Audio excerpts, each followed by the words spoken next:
Today is Thursday, 13th of August, and coming into the market open today after yesterday, another solid close for the most part across major indices. The Dow Jones was the only index that did actually close slightly down for the day, but call it flat because it was only 0.04%.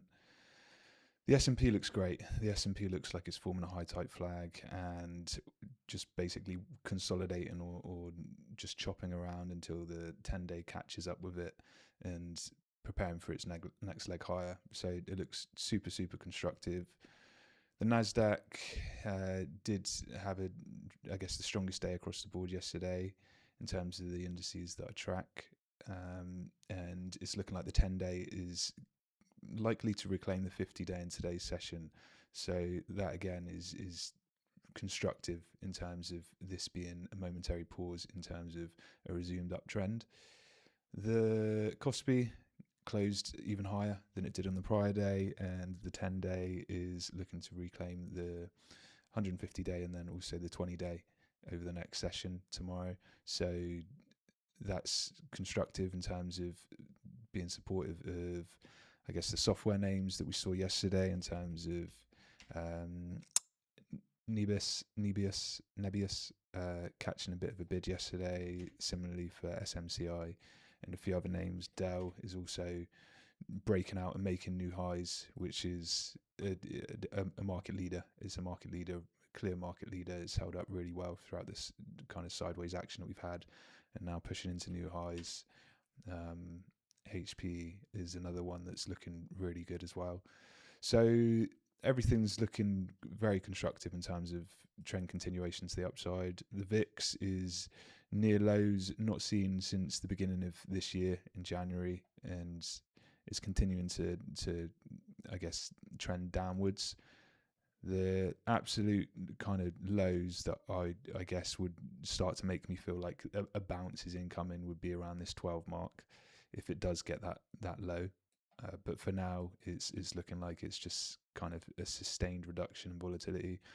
The dollar index is relatively flat, forming a bit of a base just above these high time frame moving averages and at this 100 mark. So clearly at an inflection point, this 100 round number is an obvious level that is going to find some sort of support or resistance. So no real update or progress in regards to that, but ultimately a flat or declining dollar is ideal for the equity market. In regards to the semiconductor ETFs, and the Nasdaq looking like it's catching a bit of a bid, although it doesn't look as good as a Nasdaq here. The space sector, space stocks ETF, is also having a bit of relief as well. So everything looking kind of across ETFs anyway, everything looking like it is catching some sort of bid. Money's flowing back into the market, which is constructive of obviously the general market. Gold and silver is looking like it could be topping out here. It could be rounding off a key logical level just below its 200-day moving average for gold.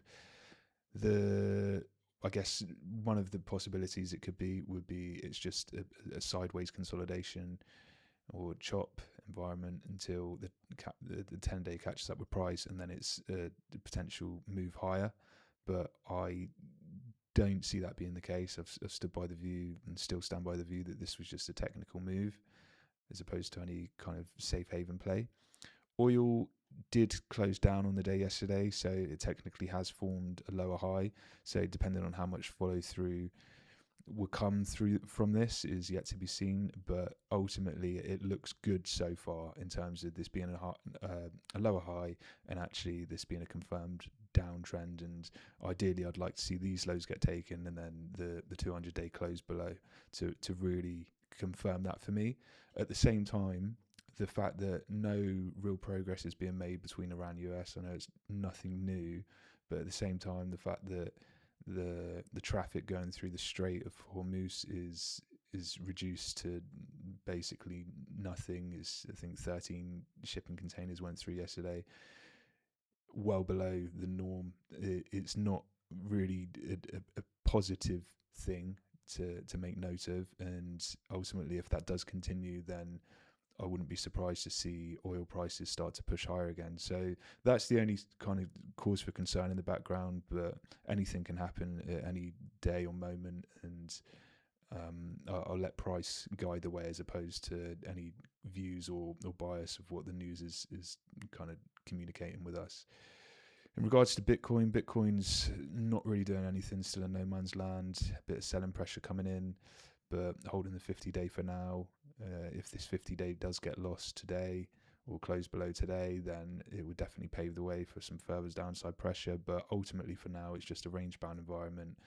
No causes for concern, but also no reasons to get optimistically overly bullish here. In regards to breadth is basically flat on the day. No real movement across the board. The only slight bit of movement to be potentially concerned about would be the number of stocks making 52-week lows. It did push back above the 100 mark, but it's nothing too drastic. And ultimately, it's such a narrow ranging week. It's no real movement at all. But if this did start to push higher, then that would be a sign, the first sign that potential selling is coming in or potential weakness is coming in. So just to further support the breadth view is Sotheby's primary breadth indicators coming in, number of 4% movers, supporting the bulls again, supporting buyers again, and even though it was a balanced day, it was in favour of the bulls. So a clear, prolonged period now of bulls in control. So I guess all good things do come to an end at the same time. So there's going to be a time where sellers do take control of the market in some way. But for now, the fact that price looks great across indices, and breadth is supporting that. It's looking to me right now that this is just paving the way for another leg higher, and this is getting really tight now here. This is a perfect high type flag, perfect type technical breakout would make a lot of sense here. In regards to bond yields, this further supports the view in terms of the market looking to continue its uptrend. So the shorter duration yields, such as the 2-year and the 5-year, looking like they're rolling over the most. This is the third touch of the 50-day for the 2-year in 5 trading sessions. The 10 days below the 20-day now, looking like it might fall below the 50-day in the next few sessions as well. So if we get a close below the 50, that is another sign of the 2-year yields rolling over. A little bit delayed with the 5-year, but this was a clear rejection wick of these highs. And then for the 10-year and the 30-year, holding up better, but potentially a double top being put in right now for the 30-year. But I guess that would just be if this is the case where the market is starting to price in lower yields, that would I guess be due to the fact that the recent data that we've had in regards to NFP and then also CPI yesterday was constructive in terms of being supportive of the Fed's view or Fed's goals towards inflation, bringing inflation down, and also reducing the likelihood of rate hikes, which were initially priced in just a couple months ago.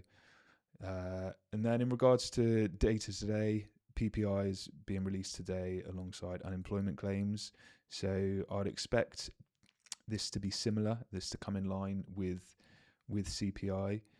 If there was anything kind of going on beneath the surface, it would make sense that it would reveal itself through PPI today. So it definitely is something to pay attention to, but there would be a kind of lag effect on that anyway. So I'm not sure how the market will respond to that, but for sure, if there was any surprise kind of to the upside, if PPI did increase drastically compared to coming in softer than expected last month, then I think the market would potentially not take that too well. And similarly for unemployment claims, if anything came in too kind of out of whack, out of line, the market wouldn't respond to it too well. So they're the things that I'm monitoring today. And in regards to my market bias, my daily bias for the day, there's no reason for me not to remain optimistically bullish as I have been.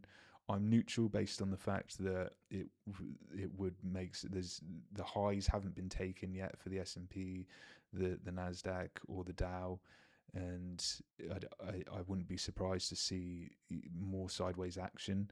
But ultimately, I'm optimistically bullish because everything is telling me that the market wants to go higher, and there's no structural or weakness or selling beneath the surface to be concerned about.